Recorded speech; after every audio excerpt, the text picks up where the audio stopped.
زمین پر، پہاڑوں پر اور آسمانوں پر، فَأَبَيْنَ أَن يَحْمِلْنَهَا، تو ان تمام نے جو ہے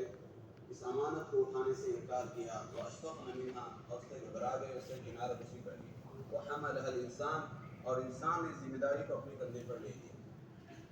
امانت سے مراد یہاں پہ کیا ہے؟ یہاں امانت سے مراد دین اسلام ہے۔ دین اسلام کا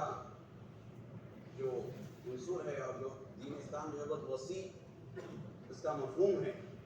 ہم دین اسلام صرف یہ نہیں ہے کہ صرف عبادات، صرف نماز اور روزہ رکھنا۔ دین اسلام میں بہت ساری چیزیں آ گئی ہے، معاملات ہے، معاشرت ہے، اجتماعی زندگی ہے،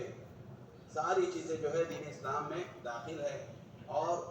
زندگی گزارنے کا پورا طریقہ جو ہے، فلسفہ جو ہے دین اسلام میں جو ہے بیان کیا گیا ہے۔ ان تمام کو جو ہے اللہ اور اس کے رسول صلی اللہ علیہ وسلم کے طریقے پہ گزارنا، تو جب گزاریں گے تو کہیں گے کہ دین پہ چل رہا ہے۔ تو دین میں جو ہے بہت سارے حقوق بیان کیے گئے، اس میں سے حقوق اللہ ہے اور حقوق العباد ہے۔ حقوق اللہ جیسے نماز پڑھنا، روزہ رکھنا، یہ حقوق اللہ میں داخل ہے، اور حقوق اللہ کے تعلق سے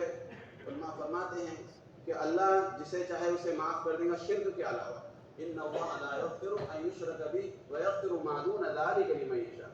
کہ بلا شبہ اللہ تبارک و تعالی شرک کے علاوہ جس گناہ کو چاہیں گے معاف کر دیں گے۔ وہ اللہ ہے، اسے اختیار ہے، وہ مالک ہے، وہ خالق ہے۔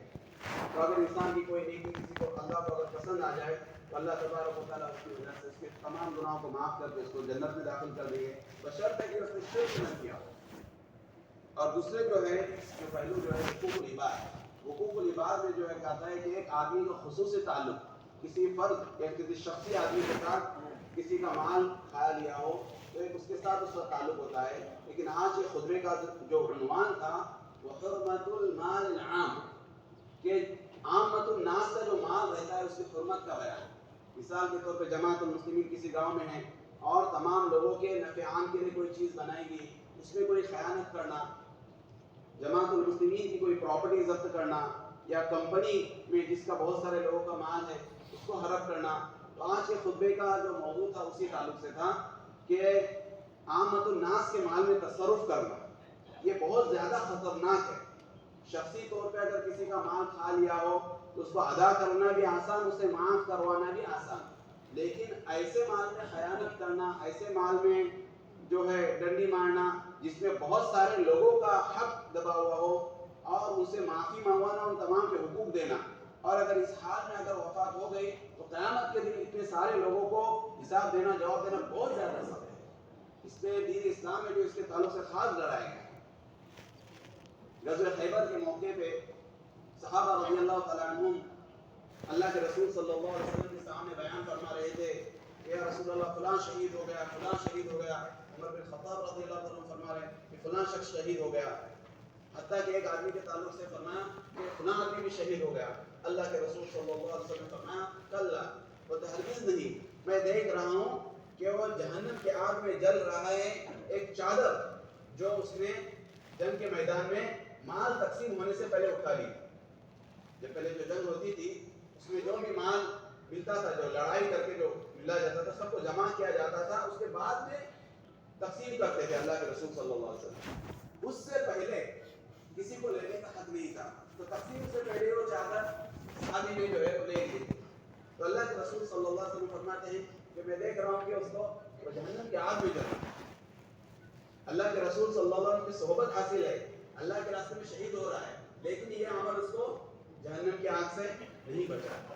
اور ایک جگہ پہ دوسرا قصہ ہے، ایک صحابی رضی اللہ عنہ کو ایک رسی پسند آئی تھی اور انہوں نے وہ رکھ لی تھی۔ بعد میں احساس ہوا، اللہ کے رسول صلی اللہ علیہ وسلم خدمت میں آئے کہ یا رسول اللہ اب تقسیم ہو گئی، اور بعد میں آگے کہ یہ رسی میں نے لے لی تھی۔ اب تو نے کہا جاؤ ابھی پورے لشکر سے جا کے اجازت دے دو، کیونکہ اس کا میرا حق نہیں ہے، یہ تو سب کا حق تھا اس میں۔ تو عامت الناس جو ہوتے ہیں ان کے مال میں بہت زیادہ سخت اللہ اسلام نے ڈرایا ہے۔ اسی طرح گورنمنٹ کے جو مال ہوتے ہیں یا کمپنی کے جو مال ہوتے ہیں یا کمپنی کی طرف سے ہم جس ادارے میں کام کر رہے ہیں وہاں پہ پورے امانت کے ساتھ ہم کو جو ہے انجام دینا چاہیے۔ حضرت عمر بن عبدالعزیز رحمۃ اللہ علیہ، جو ان کے 3 یا 3.5 سال انہوں نے جو ہے حکومت کی، لیکن ایسی حکومت کی کہ ان کے زمانے میں اتنا امن تھا کہ فرماتے ہیں کہ بھیڑیاں اور بکری ایک ساتھ پانی پیا کرتے تھے، اتنا امن تھا، بہت متقی تھے اور بہت پرہیزگار تھے، ان کی حکومت بہت اچھی تھی۔ کوئی کبھی کسی کے ساتھ چوری ڈاکہ نہیں ہوتا تھا، سب امن کا ماحول تھا۔ لیکن جو ایسے نیک لوگ رہتے ہیں ان کے پیچھے دشمن بھی ہوتے ہیں، تو دشمن نے ان کو زہر دے کے مار ڈالا۔ اپنا قصہ ان کا قصہ ہے کہ حکومت کے کچھ لوگ عشاء کے بعد ان کے پاس آئے کچھ حکومت کے تعلق سے بات کرنے کے لیے، تو جو چراغ جو جل رہا تھا، بتی جو جل رہی تھی اس وقت، تو تیل کا چراغ جلتا تھا، تو چراغ جل رہا تھا حکومت کا، تو حکومت کے جو ان کی میٹنگ تھی وہ ختم ہو گئی۔ جب میٹنگ ختم ہو گئی تو پھر آپس میں ادھر ادھر کی بات شروع ہو گئی ان کی، تو کیا کیا انہوں نے اس چراغ کو بجھایا اور دوسرا چراغ جلایا۔ ساتھیوں نے پوچھا، وزراء جو وزیر لوگ تھے کہ کیا کیا آپ نے، کیوں بجھایا اس کو اور دوسرا جلایا؟ کہا کہ یہ جو تھا وہ ہم لوگ جو بیٹھے تھے وہ حکومت کے کام سے بیٹھے تھے، اب ہم اپنی اپنی پرسنل گفتگو کر رہے ہیں، تو پرسنل گفتگو کے لیے حکومت کا تیل جلاؤ میں اور چراغ جلاؤ یہ حرام ہے، اتنا احتیاط کرتے۔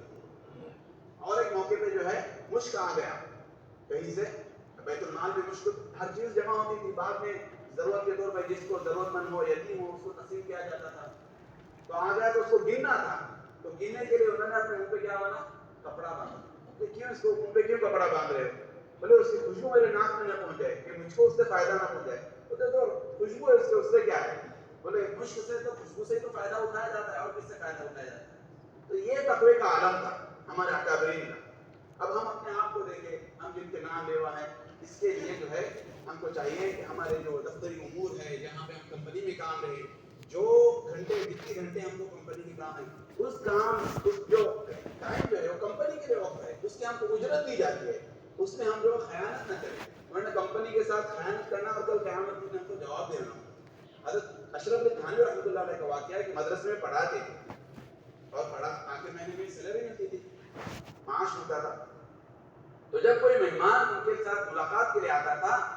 گفتگو کرنے کے لیے، مسئلے مسائل کے لیے یا ان کی اپنی پرسنل ملاقات کے لیے، اب پڑھائی کا وقت تھا، 8 گھنٹے 7 گھنٹے مدرسے کی طرف سے وقت تھا،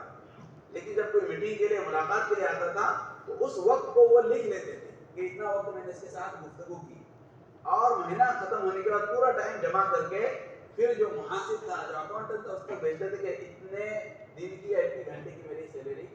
کٹ کر دو، کیونکہ یہ وقت جو ہے میرا مدرسے کے لیے تھا، لیکن میں نے جو ہے اپنے پرسنل کام میں اس کو استعمال کیا۔ تو ہم لوگ اس تعلق سے بہت جو ہے کہنے کا مقصد ہے کہ جو عامت یہ جو ہے مال جو ہے یا جو بھی ڈیوٹی ہے، مثال کے طور پہ کوئی کمپنی نے کسی کو گاڑی دے دی، اب اگر کمپنی کے ساتھ ایگریمنٹ ہے کہ اپنے پرسنل استعمال میں آ سکتا ہے، ٹھیک ہے، لیکن پتہ چلا کہ وہ گاڑی کو لے کے ادھر ٹیکسی چلا رہا ہے یا کیا کر رہا ہے، تو یہ کام کیا ہوگا؟ حرام ہوگا۔ تمام آج جو بات جو خطبے کا عنوان تھا، بہت ساری چیزوں پہ اس پہ توجہ ڈالی گئی، مختصراً یہ کہ جس یعنی کمپنی کی طرف سے جو بھی ایگریمنٹ ہے، جو چاہے چیزوں کا ہو یا کام کا ہو، کوئی مشین دی گئی ہو، اپنے پرسنل استعمال میں کرنا، اگر ایگریمنٹ ہے تو ٹھیک ہے، اگر ایگریمنٹ نہیں ہے تو وہ چیز کیا ہو جائے گی؟ حرام ہو جائے گی۔ اللہ تبارک و تعالیٰ ہم کو کہنے سے زیادہ عمل کرنے کی توفیق عطا فرمائے۔ وآخر دعوانا